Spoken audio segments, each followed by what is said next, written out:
Uncle uncle টাকাটা আমারই দিতেন। আরে বাবা, টাকা তো আমি দান করে ফেলছি বাবা।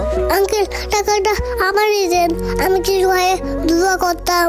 বাবা, টাকা তো আমি মসজিদে দান করছি যেন আমার মনের আশাটা পূরণ হয়। সত্যি আঙ্কেল, দান করলে আল্লাহ মনে পূরণ করে। হ্যাঁ বাবা, মসজিদে টাকা দান করলে আল্লাহ মনের আশা পূরণ করবে। আমি মসজিদে টাকা দান করব যেন আল্লাহ আমার সব মনের আশা পূরণ করে। মাশাআল্লাহ বাবা, কিন্তু এদিকে আসো, তোমার মনের আশা কি? আমার মনে আশা হইল আমি যদি একবেলা পেট ভরে খাইতে পারতাম। ঠিক আছে বাবা, চলো আজকে আমি তোমাকে রেস্টুরেন্টে নিয়ে পেট ভরে খাওয়াবো। আচ্ছা আঙ্কেল, আপনার মনে আশা কি? আমার মনের আশা আল্লাহকেই বলছি, তুমি বুঝবা না। চলো।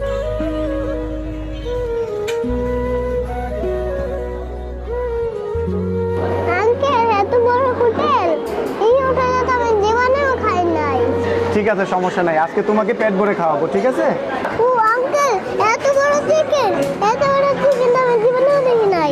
আচ্ছা আমি পেট ভরে খাইলাম, আল্লাহ আমার মনে আশা পূরণ করেছে, আলহামদুলিল্লাহ। যাক, আলহামদুলিল্লাহ। আরে কল কে দিল? হ্যালো, আসসালামু আলাইকুম। আপনি কি রফিক সাহেব বলছেন? চাকরিটা কনফার্ম হয়েছে। আলহামদুলিল্লাহ, আলহামদুলিল্লাহ। আমি চাকরির জন্য অনেক বেশি ছুটাছুটি করতেছিলাম। আমি কিছুক্ষণ আগেও চাকরির জন্য দোয়া করতেছিলাম। আলহামদুলিল্লাহ, আল্লাহ উত্তম ফায়সালাকারী। যাক, আল্লাহ তোমার মনের আশাও পূরণ করছে, আল্লাহ আমার মনের আশাও পূরণ করছে। তুমি জিজ্ঞেস করছিলে না আমার মনের আশা কি? আমি একটা চাকরির জন্য অনেক দিন ধরে ঘুরতেছিলাম, আজকে আমার চাকরিটা হয়ে গেছে, আলহামদুলিল্লাহ।